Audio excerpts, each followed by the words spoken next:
Thank you, and good morning, Townsville. Can I thank Simon? Simon, what you said today just sums up everything that we stand for each and every day. Real people needing real jobs, looking after real communities in our state. I think Simon summed it up. Yeah. Can I acknowledge the traditional owners of the land on which we gather and pay my respects to elders past and present? Can I acknowledge our party president, John Badhams, our extraordinary State Secretary, Evan Moorhead, and Assistant State Secretary, John Pursley. They are extraordinary. Give them a round of applause.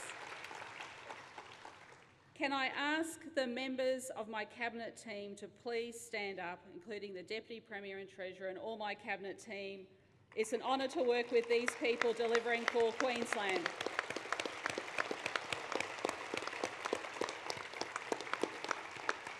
And I know that there are caucus members here and candidates as well, so can everyone please stand up? My Cabinet, our caucus members and our candidates.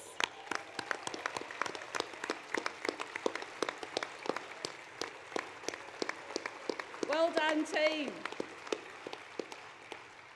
Can I acknowledge the federal senators and members that are here? Can I acknowledge the life members of our proud Queensland branch of our Australian Labor Party? And we recognised many last night. Can I acknowledge members of our proud union movement? I can't hear you.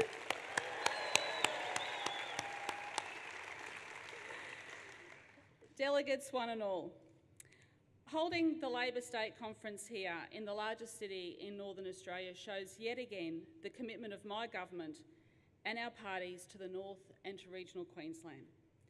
I'm proud to stand before you here as a Labor Premier of a proud Labor government. A government that is working together with Queenslanders, not against them. We promised and we've delivered a better way, a much fairer way. Queenslanders can be confident that they have a Labor government that stands up for them and their hard-won rights. We never have and never will shy away from a challenge. As we know, Queenslanders don't mind a fight, especially when we're the underdog. One down in the first game of Origin, we came back to win another historic series at Suncorp Stadium.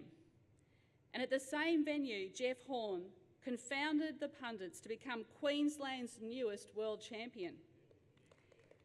Let's give him a round of applause. Good local boy from Acacia Ridge. Friends like Jeff Horn, we will go into our coming election fight as underdogs. We will face a mighty coalition between the LNP and One Nation. Make no mistake, the LNP will enter into coalition with One Nation. I stand firm. Labor will not do a deal with One Nation. I will not put this state and this party and our values at risk.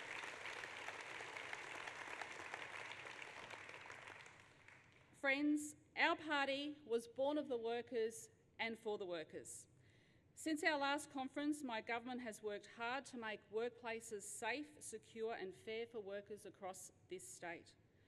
We passed a new Industrial Relations Act to restore fairness and balance to workplaces through genuine consultation and collective bargaining. We have acted to clean up the labour hire sector. For too long, dodgy operators have exploited vulnerable workers. Underpayment and unauthorised deductions, overcrowded and substandard accommodation, Phoenix operators left workers stranded, and frankly, they're a disgrace. Labour hire companies will have to show they deserve to be licensed, and anyone using a labour hire company will have to ensure that the company is licensed. Friends, we've also implemented the National Injury Insurance Scheme to provide lifetime care, treatment and support to workers who suffer catastrophic workplace injuries. We have introduced legislation to ensure coal miners concerned about black lung have access to appropriate medical examinations through the Workers' Compensation Scheme. We've also introduced laws to better protect electrical workers. The Electrical Safety Regulator can get necessary information to assess the competency of electrical work licence applicants. Every family deserves the comfort of also knowing that when a loved one goes to work each day, that they will come home safely. And that is why we will create a new offence of negligence causing death to address workplace manslaughter.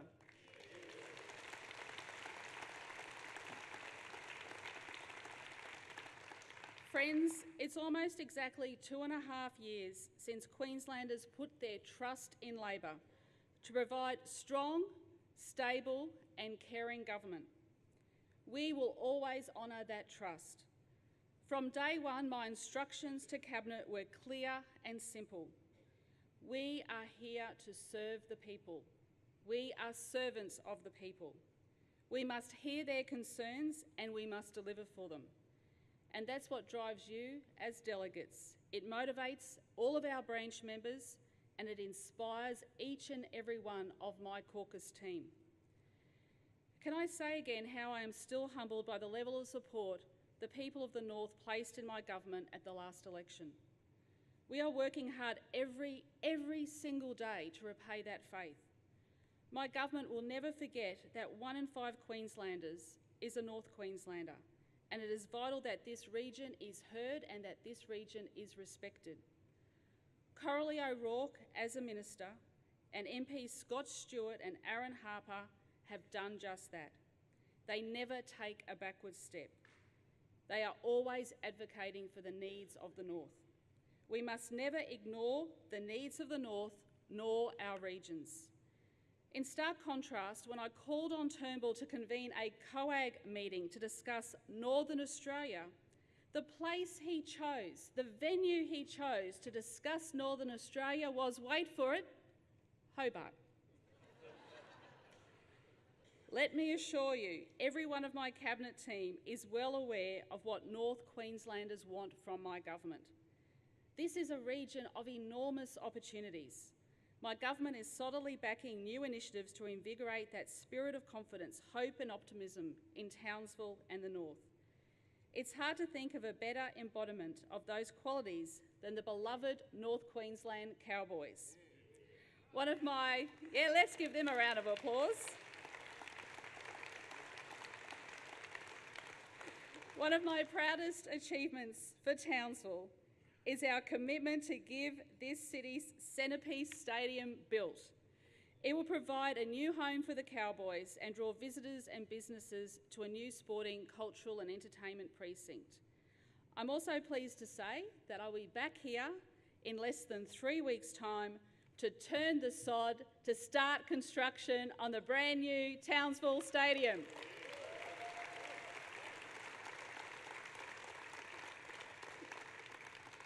We backed that stadium in opposition and we are delivering it in government.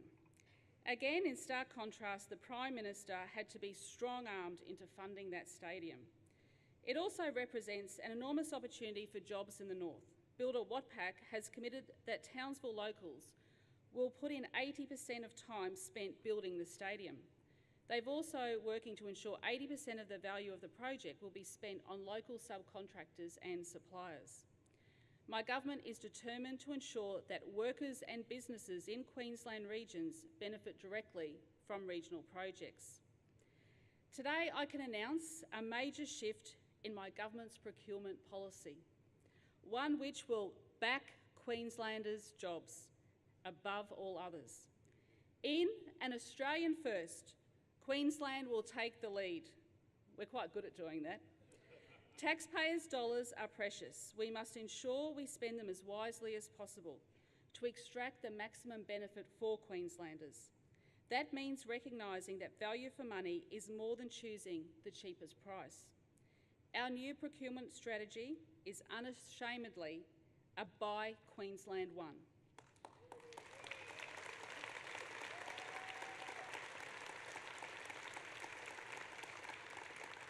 No longer will we be constrained by free trade agreements that have seen jobs go offshore or interstate. We are going to go our own way. Queensland will lead the way. That means reconsidering the Australia-New Zealand Government Procurement Agreement.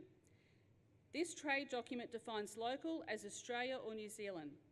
That's not a level playing field, and it's not good for Queensland. We are not talking about wholesale protectionism. We are talking about putting Queensland first.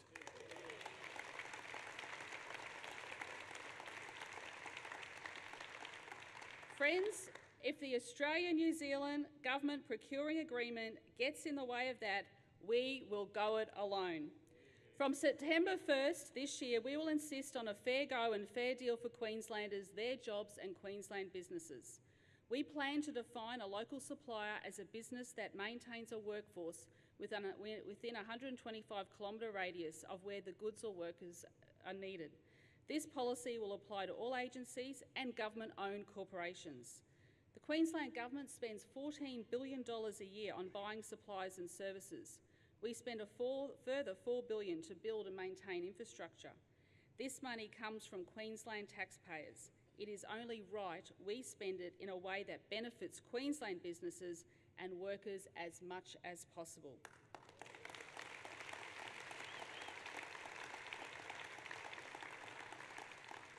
Wherever possible, one regional and one Queensland supplier will be invited to quote or tender for every procurement opportunity offered.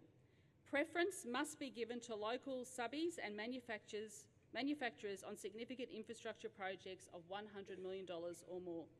These big projects will also be required to commit up to 15% of funding on apprenticeships, up from the 10% it is currently at. And furthermore, those businesses tendering for government procurement contracts must have a permanent workforce. They must offer fair wages, they must offer conditions, super, and of course, good workplace health and safety practices.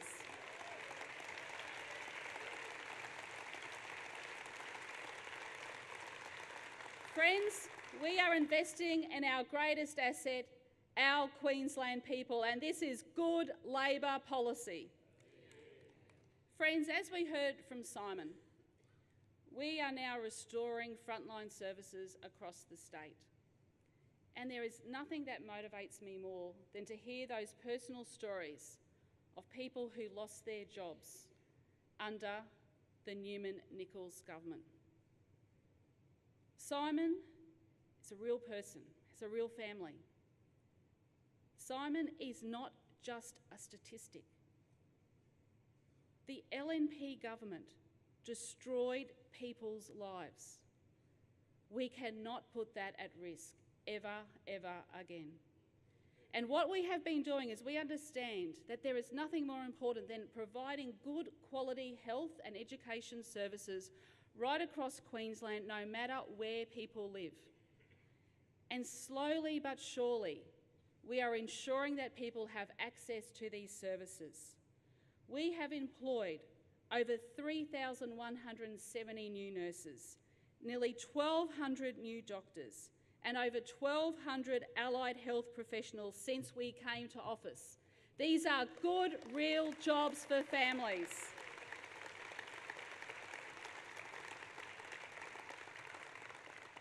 And in our schools, where education is so important to ensure our kids are getting the best education possible, we are putting on over 3,000 extra teachers and teacher aides in our schools. We have more than 330 more police, 250 ambulance officers and 205 fire and emergency services officers in Queensland now because of your Labor government. And let's reflect. In Queensland, Labor builds. It's in our nature. Every Labor government leaves a legacy. Every LNP government leaves behind a wreck. And we cannot put that at risk. In our regions, I also know that Queenslanders are doing it tough. And my God, it must hurt after what we saw with Queensland Nickel, with the families here losing their jobs. And I can remember sitting across the table with the workers, tears streaming down their eyes as they told me what it was like for them to lose their job.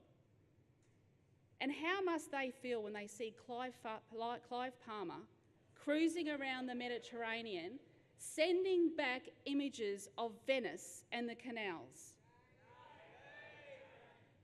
This is a man who abandoned Townsville. Labor will never abandon this region. We will always support your region.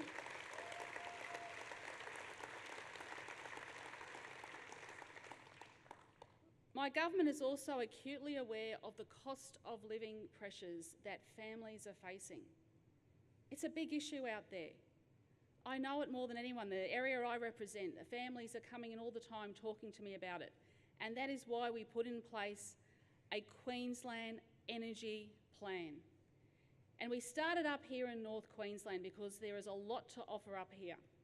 We're seeing $2 billion of investment in renewables.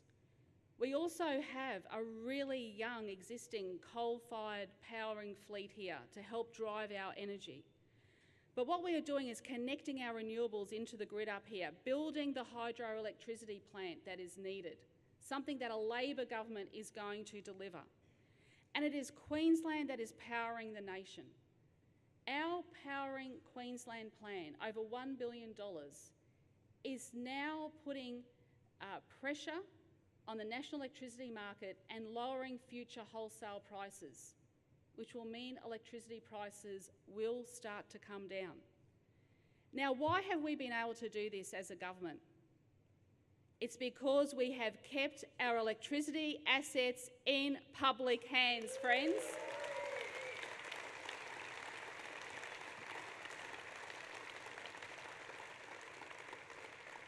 We fought the fight, and what we are seeing in other states where they have sold off their electricity assets, double-digit power increases because they do not own them.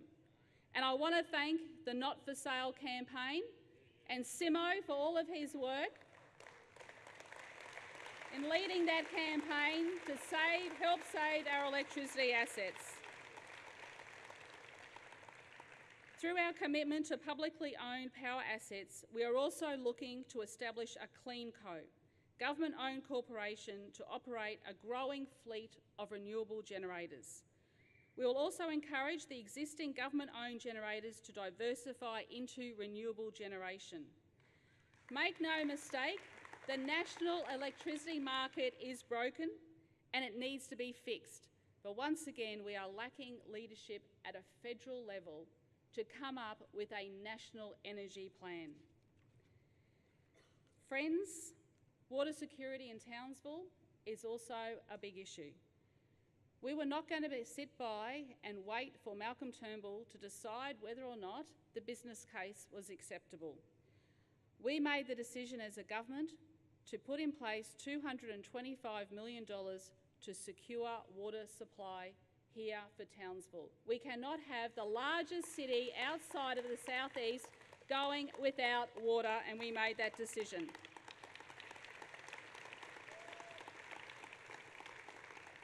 I spoke of fighting earlier.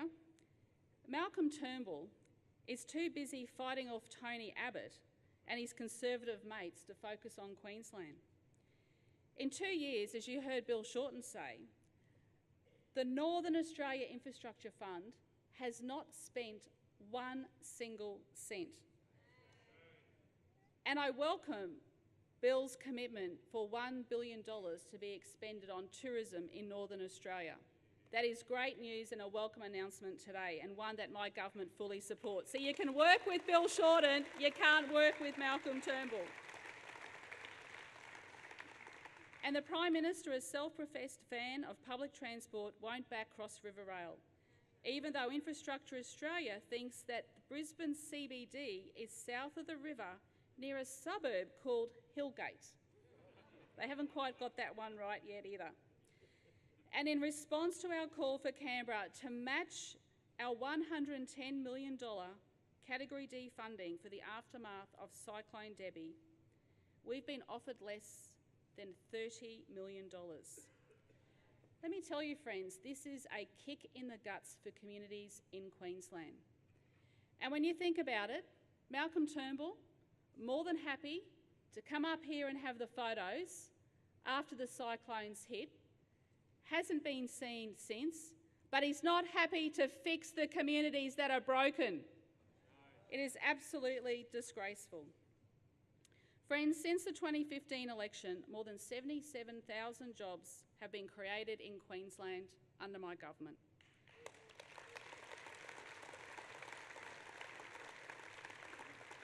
Our June budget, delivered by the Treasurer, Curtis Pitt, was unashamedly about growth. It's about jobs, it's about dignity of work, it's about diversifying and strengthening our economy, and it will support a further 40,000 jobs in the next 12 months. Friends, in tough times, we step up. We always invest in our people. And as I said, over the last year, I have travelled the length and breadth of this state. I have heard of how many people are doing it tough and the hardship that has followed. We've injected $100 million in our Back to Work program. In the last budget, an extra $77.5 million. We now have 6,000 people employed throughout regional Queensland because of our Back to Work program. 6,000 additional people. And we've also set aside $10 million in the budget, which is really important, for people who have lost their job as a result of the downturn in the mining community. My government will ensure that some of these people start getting TAFE vouchers to retrain to get the new skills to get into new jobs. And friends, this is just the start of more to follow. Another big issue for families is housing. There's nothing more important than having a roof over your head. My grandfather taught me that. Food on the table and the good decency of having a job. This year, my government has announced a $1.8 billion injection into creating more social and affordable housing right across our state. This is a proud moment for our party and our government because it's a Labor government that delivers for housing. And I know how important housing is. I can remember my very first home when I was a young child was a housing commission home. My parents and I had moved into that house as they saved up for a deposit for their house. Families do it tough, and a Labor government provides the basics to give people that helping hand. And life can throw curveballs at you at different stages in your life. But what we do need to do is invest in our people and give them the support and encouragement that they need when they're doing it tough. And I'm really proud of Mick de Brenny's work in helping develop this housing policy.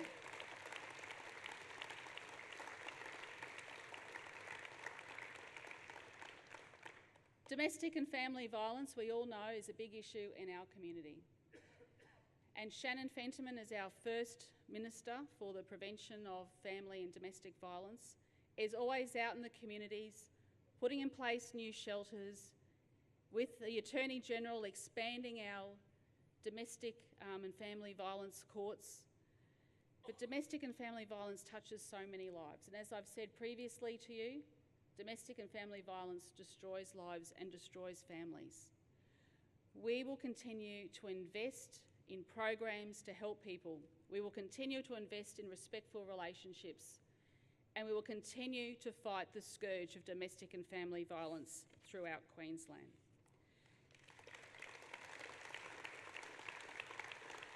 Delegates, since we last met, our movement has lost some of our greatest true believers. And I want to touch on this before closing.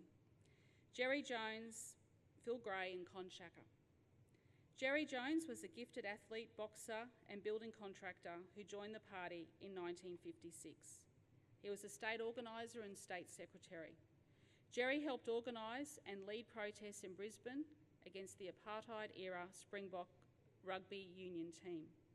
In 1973, he won the state seat of Evidence, serving only one term, then served as a senator from 1980 to 1996. In April the same month we lost Jerry, we also lost a proud Gold Coaster and former Gavin MP Phil Gray, who died just a day short of his 70th birthday. Phil was a people's person, a passionate advocate for numerous community groups in the Nerang and Helensvale communities. A former teacher, Phil was a life member of the Queensland Public Sector Union, and he was honoured for his outstanding service to community organisations. Earlier this month, a lion of the Labor movement and a friend so many of us here, Con Shaka, passed away in Brisbane. Con was the federal member for Bowman and served as minister in the Hawke and Keating governments. Con was a true gentleman. He was one of those rare politicians who crossed the political divide and was respected and admired by people of all political persuasions. He was larger than life and he was a mentor. As Minister for Veterans Affairs on the 50th anniversary of the end of World War II, Con asked Australians to remember, and Con, we will never forget. I pass on our sympathies to the families of Jerry, Phil and Con. We share your loss and please accept our condolences. Whilst I'm on the subject of Veterans Affairs, and I know it's an issue so close to the hearts of many people in Townsville, I know there's been some talk about Queensland having a standalone Veterans Affairs portfolio. Queensland already has a minister with responsibility for Veterans Affairs, and that's me. My Director General deals with Veterans Affairs matters for this government as well. You cannot get more senior representation than that. I'm proud that it was my government that expanded income eligibility for the bond loan and rental grants programs to include Veterans Affairs disability payments. And I can assure Queenslanders that I will always listen to our men and women who have served about the issues affecting them and what more my government can do to assist.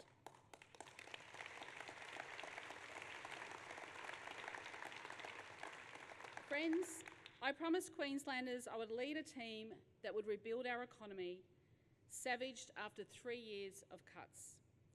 We have delivered.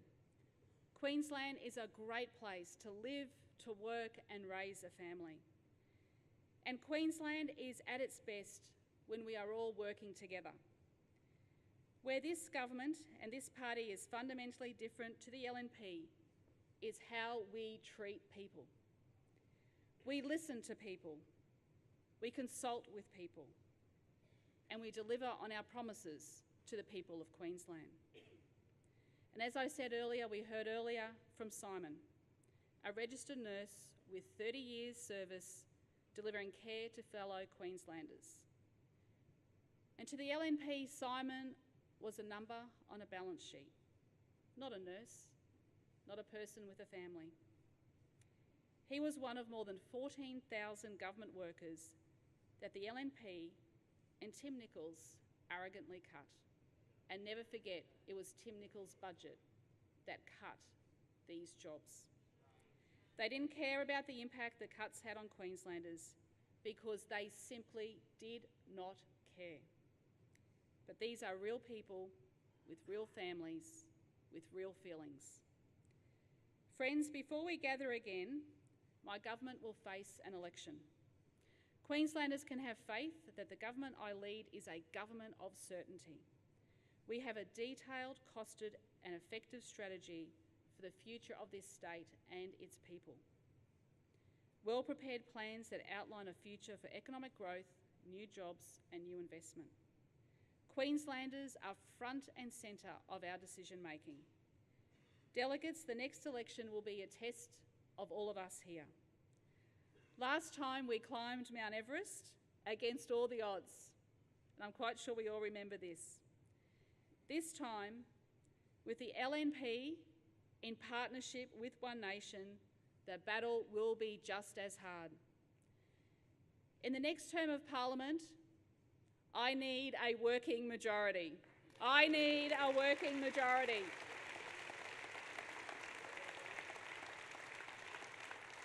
I can't have LNP or One Nation standing in my way.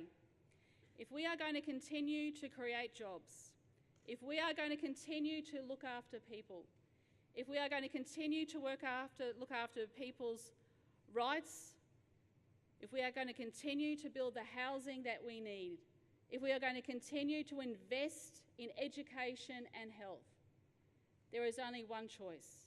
There is only one choice at the next election, and that is to vote for Labor. Thank you, friends. Thank you. And together we can do it.